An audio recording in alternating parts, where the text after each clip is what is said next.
Bonjour et bienvenue. On imagine souvent la justice, qu'elle soit humaine ou divine, comme une balance. Une balance parfaitement équilibrée, tu sais. Un bien d'un côté, un mal de l'autre, un décompte super impartial, mais... Et si cette balance était en fait truquée? Si tout le système était conçu non pas pour juger avec une précision d'horloger, mais en fait pour nous faire gagner. C'est un peu ça l'idée qu'on explore aujourd'hui. C'est exactement ça. Et pour creuser cette idée, nos sources sont assez solides.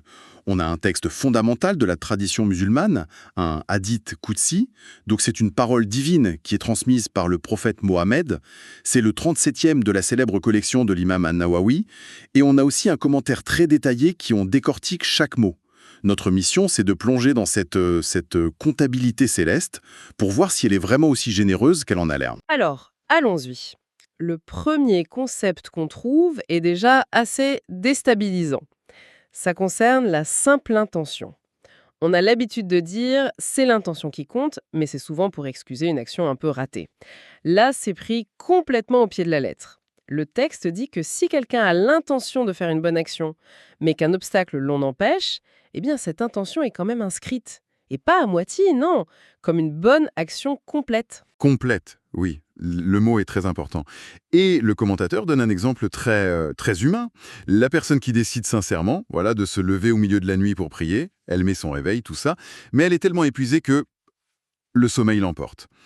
Du point de vue de l'action, concrètement, il ne s'est rien passé. Zéro. Mais du point de vue de cette comptabilité-là, l'intention, parce qu'elle était pure, a suffi. C'est pour ça que le commentateur appelle ça le commerce des savants. Le commerce des savants. J'aime beaucoup la formule. Ça veut dire que c'est un investissement qui ne coûte rien, sans capital de départ. Je peux passer ma journée à avoir des pensées généreuses du style «Ah, je devrais prendre des nouvelles de telle personne» ou «Tiens, je pourrais faire un don à cette association». Et même si je suis complètement débordée et que je ne fais rien de tout ça, à la fin de la journée, ma balance est quand même positive. C'est une idée un peu folle, non? C'est complètement l'idée. L'argument derrière ça, c'est qu'un cœur, un esprit, qui est activement occupé à formuler des bonnes intentions, à envisager le bien, par nature, il est moins disponible pour les mauvaises pensées. C'est une sorte d'hygiène. Une hygiène mentale, spirituelle. On cultive un terrain intérieur qui est fertile pour le bien. Et cette culture-là, en elle-même, est déjà récompensée. Avant même la première récolte. D'accord, donc l'intention seule est déjà gagnante. Ça paraît presque trop beau pour être vrai. Mais alors qu'est-ce qui se passe si on arrive à passer à l'action? Si on transforme cette intention en quelque chose de concret? La récompense est juste doublée. C'est là que toute la logique arithmétique explose. Le texte ne dit pas qu'elle est doublée, non.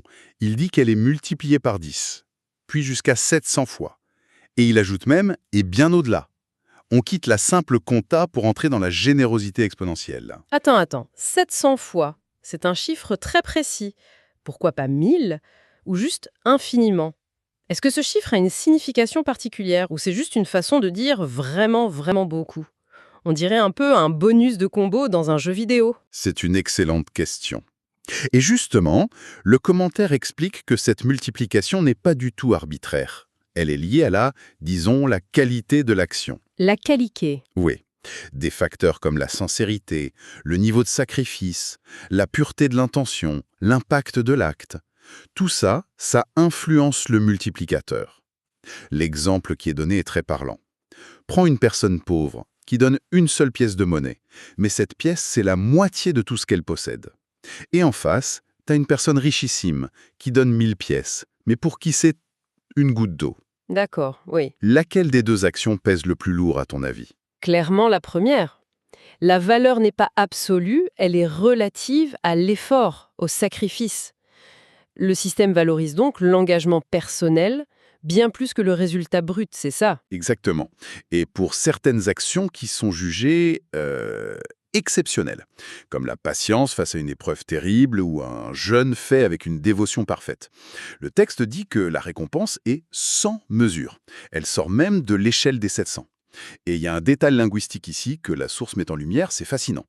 Pour chaque résultat positif, que ce soit l'intention seule ou l'action, le texte arabe utilise une expression particulière, arindaou. Aline, l'action est inscrite à rindaou, ça veut dire auprès de lui. Auprès de lui. Ah, donc c'est plus qu'une simple ligne dans un grand livre de comptes. C'est comme si on mettait un tampon, une sorte de label de qualité, un vu et approuvé personnellement par Dieu, qui est réservé uniquement aux positifs. C'est exactement l'interprétation qui est donnée. C'est une marque d'honneur. L'action n'est pas seulement enregistrée, elle est élevée, elle est placée dans la proximité divine. C'est une subtilité de langage qui en dit très long sur la philosophie derrière ce système. C'est ce que la tradition appelle l'adab, la bienséance, le respect envers Dieu. On lui associe directement ce qui est bon.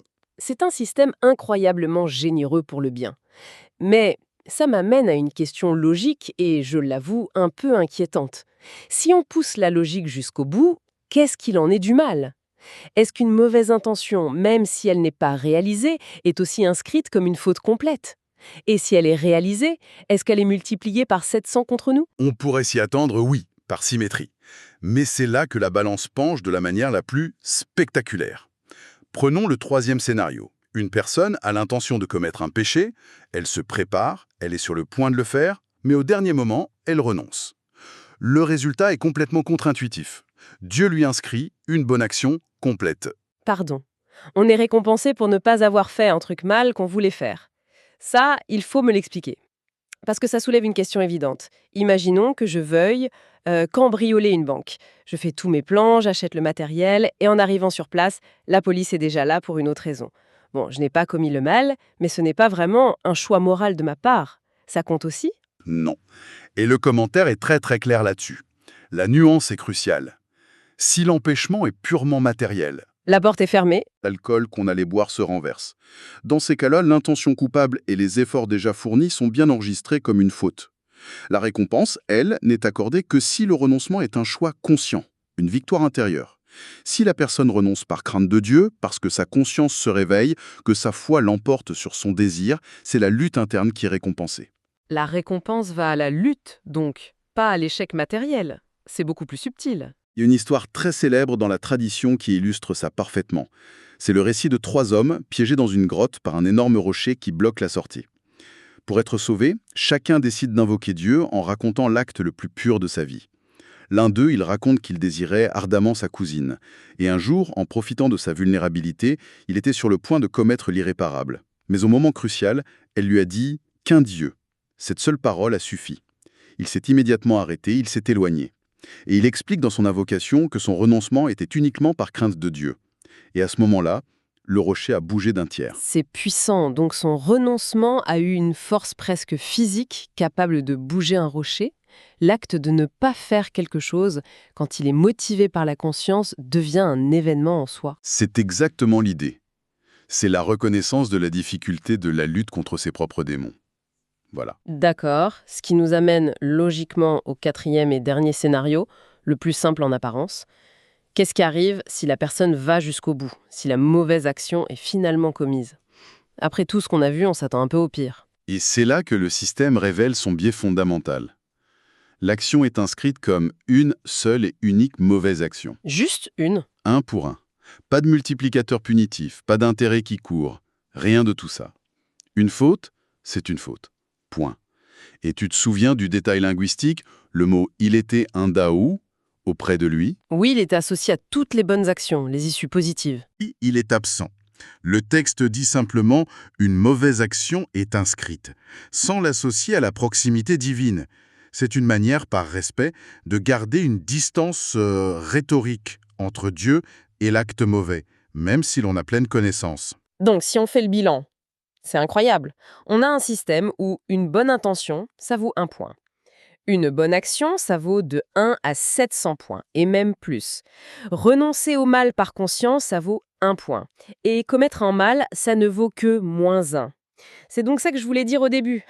La balance n'est pas juste, elle est délibérément et massivement biaisée. En notre faveur. C'est la conclusion qui s'impose, oui. L'idée, ce n'est pas de tenir une comptabilité rigoureuse, mais d'encourager la moindre étincelle de bien. Le message fondamental, c'est celui d'une miséricorde qui cherche la moindre excuse pour récompenser, et qui, à l'inverse, minimise la faute autant que possible. La source insiste bien, le but n'est pas de punir. D'ailleurs, le commentaire ouvre sur une porte encore plus grande. Laquelle? La repentance. Le texte explique que même ce -1 n'est pas définitif. Tant qu'une personne est en vie, elle peut l'effacer par un repentir sincère. Et là, on atteint vraiment le sommet de cette générosité. Le commentateur cite un verset du Coran qui affirme que pour ceux qui se repentent, qui croient et qui accomplissent de bonnes œuvres, Dieu peut non seulement effacer leurs fautes passées, mais il peut les transformer en bonnes actions. Le passif devient de l'actif. C'est vertigineux. Une faillite peut se transformer en capital de départ. C'est l'antidette par excellence. Pour résumer tout ce qu'on a découvert, on est face à un système de rétribution dont la philosophie est une générosité écrasante. L'intention y est reine, elle est la graine de tout. Les bonnes actions sont des investissements à rendement exponentiel. Et les fautes sont traitées avec une clémence maximale, un pour un, avec une option de rachat total qui peut même générer un profit. C'est une excellente synthèse. Et cette idée que les bonnes intentions sont le commerce des savants nous rappelle que c'est une pratique active, c'est une discipline de l'esprit, quoi. Ce qui nous laisse avec une dernière pensée, peut-être une piste de réflexion.